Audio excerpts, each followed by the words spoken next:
years of recording for other people, I thought at this point, it's time for you to record for yourself. There would just be one Aretha song. Aretha Franklin's son has revealed the dark truth. Everything is going so much faster. It seems like Aretha Franklin is an unparalleled musical legend, renowned for her powerful voice, emotive performances, and timeless hits. Emerging in the 1960s, she captivated audiences with her soulful renditions, earning critical acclaim and a lasting legacy in the music industry. Her stage presence, characterized by an unmatched blend of passion and authenticity, left an indelible mark on the world. But if her persona was so inspiring, why would her son have anything bad to say? Well, you are in for a ride. If you are a fan of Aretha Franklin, you are about to hear the truth. But before her son unveils the dark truth, we have to find out who Aretha Franklin truly was. Aretha Louise Franklin was born on March 25, 1942, in Memphis, Tennessee, to Barbara and Clarence LaVaughn, C.L. Franklin. Her father was a renowned Baptist minister and circuit preacher, while her mother was a talented pianist and singer. When Aretha was just 2 years old, the family moved to Buffalo, New York, and by the time she turned 5, they had settled in Detroit, Michigan, where C.L. Franklin became the pastor of the New Bethel Baptist Church. However, the Franklins' marriage was far from perfect, plagued by C.L.'s infidelities. According to his biography, "Singing in a Strange Land," Reverend C.L. Franklin impregnated a teenager at his church, despite his religious commitments. Meanwhile, Aretha's mother, Barbara, became pregnant with another man's son, Aretha's half-brother, Vaughn. The tension in their relationship reached a breaking point in 1948, when Aretha was 6 years old. Barbara moved to Buffalo, New York, taking Vaughn with her but leaving C.L. and their children behind. Aretha's sister, Irma, recalled the devastation they all felt, admitting that their parents' relationship was stormy and that their father had a violent temper. She also acknowledged that they were well aware of their father's reputation as a ladies' man, having witnessed how women in the church threw themselves at him. Aretha herself acknowledged her father's behavior in a 2018 NPR interview, stating that as children, they could see women aggressively pursuing him, especially when he was single. She mentioned that sometimes they would see ladies sitting on the front row with their skirts a little high and short, indicating their interest in him. The move deeply affected young Aretha, who was especially close to her mother. Her brother, Cecil, shared that the separation broke Aretha's little heart. Aretha's sister, Carolyn, added that their mother's move impacted Aretha more than anyone, describing her as a severely shy and withdrawn child who was especially close to their mother. Carolyn revealed that she and Aretha shared a room, and after their mother left, she witnessed Aretha crying her eyes out for days at a time. Tragedy struck again when Aretha was just 10 years old. Her mother, Barbara, died suddenly from a heart attack. In her book, From These Roots, Aretha reflected on the pain, saying that she could not describe it and would not try. She remembered sitting in tears for a long time after returning from her mother's burial.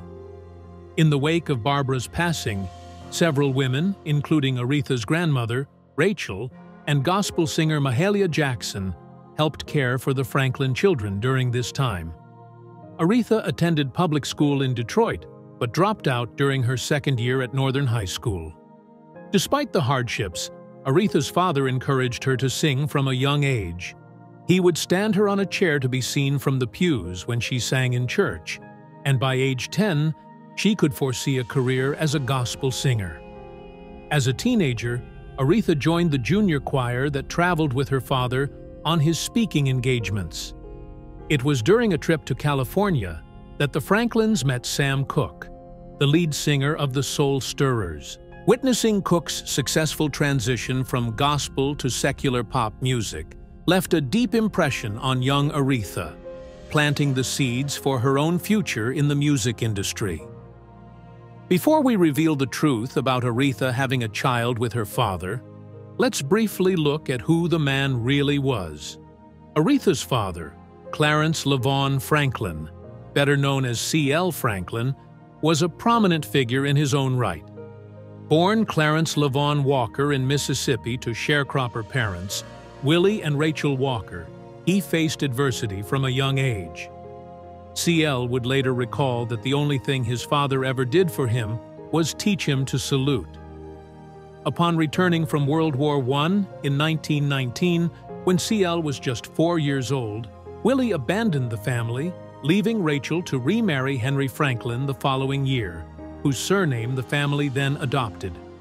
Despite the challenges of his upbringing, C.L. Franklin discovered his calling early on. At the tender age of 16, he became a preacher, initially working the black itinerant preaching circuit, before settling at New Salem Baptist Church in Memphis, Tennessee. He remained there until May 1944, when he moved to the pulpit of the Friendship Baptist Church in Buffalo, New York. In June 1946, he took on the role of pastor at the New Bethel Baptist Church in Detroit, where his fame began to grow throughout the late 1940s and 1950s. Known as the man with the million-dollar voice, C.L. Franklin's sermons were highly sought after. He preached across the country while maintaining his position at New Bethel, and many of his sermons were recorded and released by JVB Battle Records. His services were also broadcast via radio on Sundays, further extending his reach and influence. C.L. commanded impressive fees for his public appearances, up to $4,000 per engagement, which was considered a substantial sum at the time. Two of C.L. Franklin's most famous sermons were "The Eagle Stirreth Her Nest" and "Dry Bones in the Valley." The former was even added to the National Recording Registry of the Library of Congress in 2011, cementing its place in history. In addition to his powerful oratory skills, C.L. was renowned for his singing voice and mastery of whooping, a traditional musical preaching style in the Black Baptist Church. However, his popularity was not without controversy, as evidenced by William Branham's attempt to limit C.L.'s audience and influence by plagiarizing his famous "The Eagle Stirreth Her Nest" sermon and presenting it to white audiences as his own composition. Behind the charismatic persona and influential sermons, C.L. Franklin's personal life was far from exemplary. His church was rumored to have hosted extremely wild gatherings, which even shocked the famously uninhibited singer Ray Charles. Charles remarked that the church crowd was more unrestrained than he was, which was quite a statement, considering his own adventurous lifestyle at the time. R&B and gospel singer Billy Preston corroborated these claims, stating that within the church, anything went, and that a lot of the music was created by gay men, even though they were referred to as sissies outside the church community. C.L. Franklin's marriages and relationships were also marked by controversy. He married his first wife, Aline Gaines, on October 16, 1934, at the age of 18, but the marriage had ended by early 1936, though the form of dissolution remains unconfirmed. Just a few months later, on June 3, 1936, he married gospel singer Barbara Siggers, with whom he had 4 children. However, as noted by his biographer, Nick Salvatore, C.L. also fathered a daughter named Carol Ellen Kelly with Mildred Jennings, a 12-year-old member of his congregation, during his tenure at New Salem Baptist Church in Memphis. Barbara had a son named Vaughn from a previous relationship, whom C.L. adopted shortly after their marriage. Vaughn did not learn that C.L. was not his biological father until 1951, when C.L. and Barbara separated. The couple never officially divorced, and Barbara passed away from a heart attack in 1952 at the age of 34. Shockingly, C.L. did not attend her funeral, despite his personal failings. C.L. Franklin was involved in the civil rights movement during the 1950s and 1960s, working to end discriminatory practices against Black United Auto Workers members in Detroit.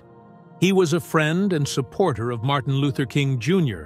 and helped lead Dr. King's Freedom March down Woodward Avenue in Detroit in June 1963.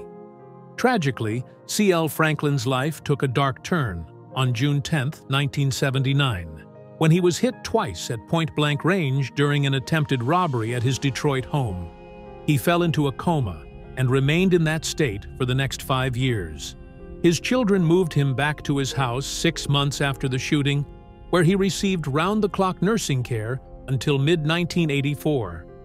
C.L. Franklin ultimately passed away on July 27, 1984, at the age of 69, in Detroit's New Light nursing home. The questionable behavior that surrounded C.L. Franklin extended to rumors about his own daughter, Aretha. When she became pregnant as a teenager, speculation swirled around Detroit that her father might have been the one to father her child. The environment of the Holy Ghost music-making and adult scene that C.L. promoted, coupled with Aretha's insecurities stemming from her mother Barbara's departure due to C.L.'s promiscuity, likely contributed to Aretha's own struggles with relationships and intimacy throughout her life. God has had a hard time get man to understand his concern about mankind. The allegations of paternity, the talk about Aretha Franklin having a child with her own father, has been a topic of speculation and gossip for decades. At the center of this controversy is the paternity of Aretha's firstborn son, Clarence, who was born when she was just 12 years old. The fact that Aretha named her son after her father, the renowned preacher C.L. Franklin, has only fueled the rumors that he may have been the child's father. Aretha herself never publicly confirmed the identity of Clarence's father, leaving room for speculation and hearsay to fill the void. However, her brother and manager, Cecil Franklin, shed some light on the matter in an interview with Aretha's biographer, David Ritz.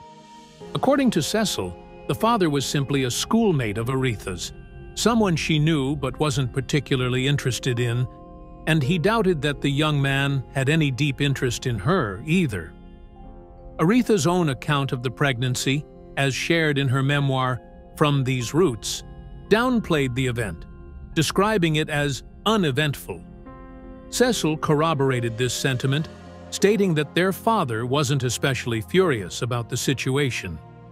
In fact, he seemed to understand that these things happen, and took the opportunity to gather his children and warn them about the consequences of sexual activity. Just a few years later, at the age of 15, Aretha found herself pregnant again. This time, she revealed in one of her handwritten wills, discovered after her passing in 2019, that the father was a man named Edward Jordan. On August 31, 1957, she gave birth to her second child, Edward Darren Franklin, named after his father. While Aretha's memoir suggests that her father was equally understanding of this second pregnancy, her brother Cecil painted a different picture when speaking to Ritz. He stated that their father was far from happy about the situation and made his displeasure quite clear. Throughout her career, Aretha remained tight-lipped about her early pregnancies, preferring not to discuss them in interviews. She relied on the support of her grandmother, Rachel, and sister, Irma, to help raise her children while she pursued her singing career and spent time with friends. Despite the challenges of balancing motherhood and her professional aspirations, Aretha made a point to visit her children often. Aretha's romantic life was marked by 2 marriages, both of which ended in divorce. Her first husband was Ted White, whom she married in 1961 at the tender age of 18. Interestingly, Aretha had first encountered White at a party held at her house in 1954, long before they tied the knot. Unfortunately, their marriage was far from a fairy tale. Aretha's union with White was plagued by domestic terror, leading to a contentious relationship. Aretha's brother, Cecil, explained the severity of the situation, revealing that White was a violent man whose irresponsible behavior only escalated over time. Cecil noted that even when Aretha sang her iconic song, Respect, it seemed to have little effect on White's actions. He continued to physically manhandle Aretha, showing no regard for those who witnessed his violent outbursts.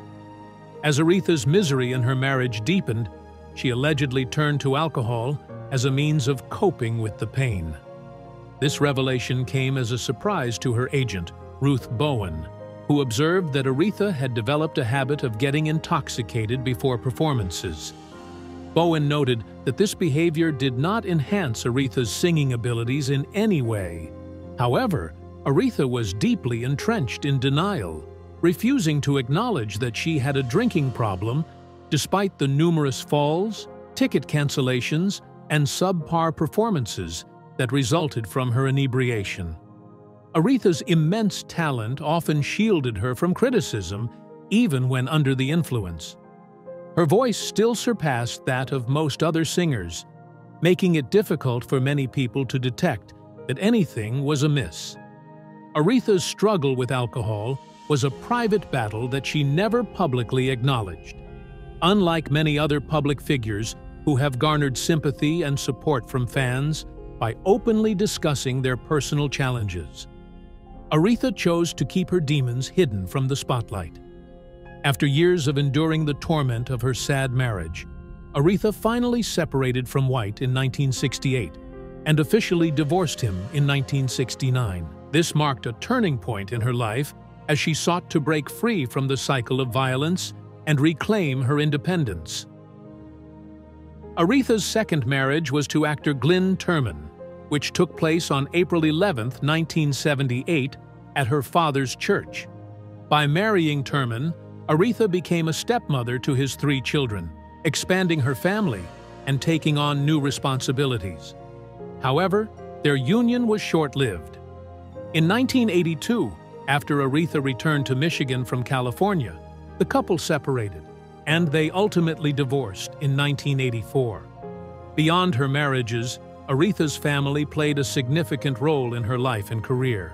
Her sisters, Irma and Carolyn, were also talented musicians who provided background vocals on many of Aretha's recordings over the years. Their musical collaborations showcased the strong bond and shared passion for music that existed within the Franklin family. Following Aretha's divorce from Ted White, her brother, Cecil, stepped in as her manager, a position he held until his untimely death from lung cancer on December 26, 1989. Tragically, Aretha also lost her sister, Carolyn, to breast cancer in April 1988, and her eldest sister, Irma, to throat cancer in September 2002. These losses undoubtedly took a toll on Aretha as she grappled with the grief of losing her beloved siblings. Aretha's family history was further complicated by the revelation that her half-sister, Carol Ellen Kelly, was the daughter of her father, C.L. Franklin, and a 12-year-old member of his congregation named Mildred Jennings. Despite the challenges and losses she faced, Aretha found solace in her friendships and professional relationships.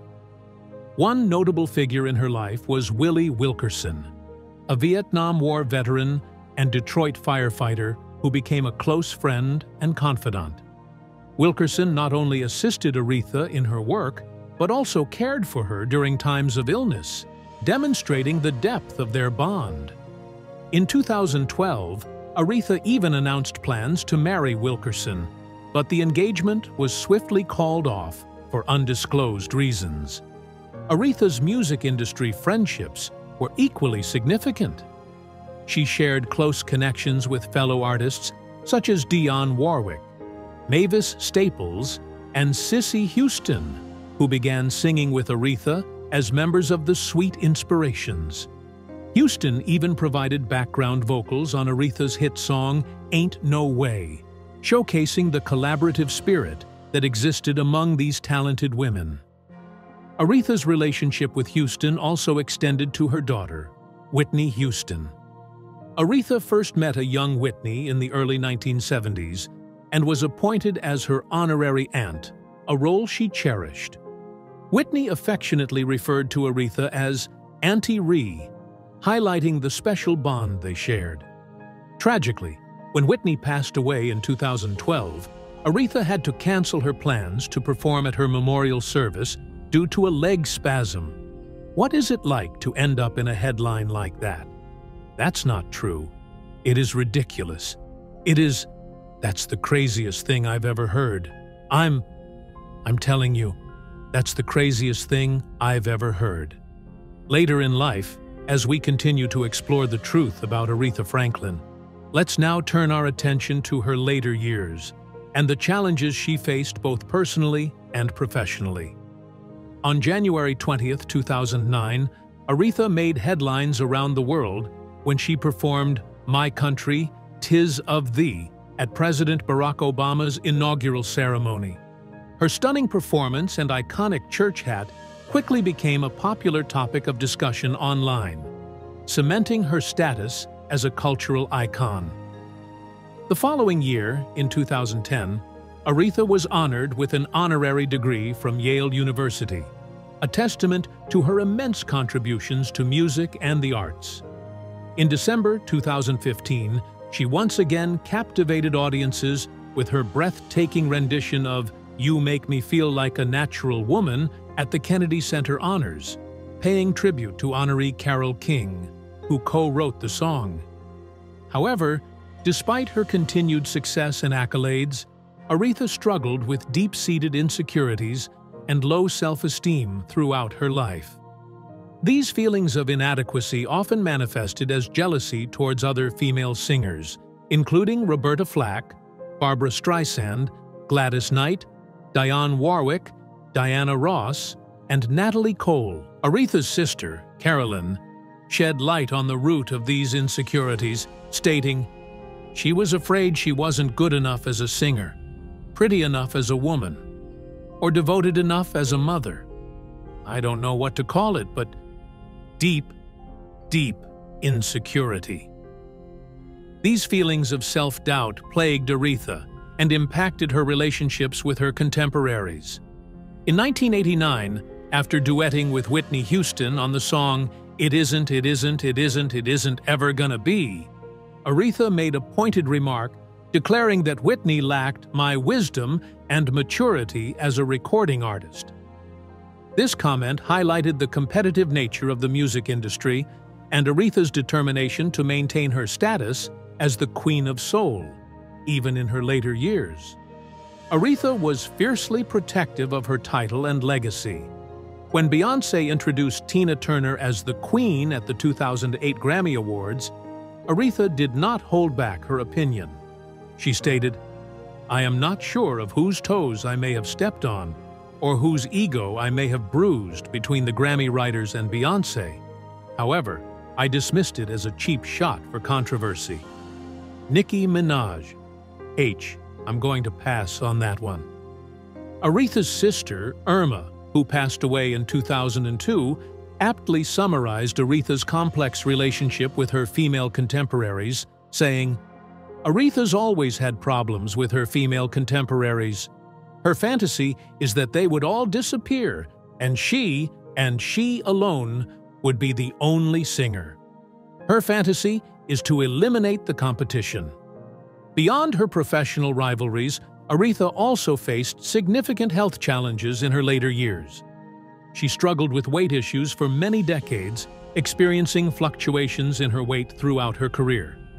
In 1974, she successfully lost 40 lbs on a very low-calorie diet and maintained her new weight until the end of the decade.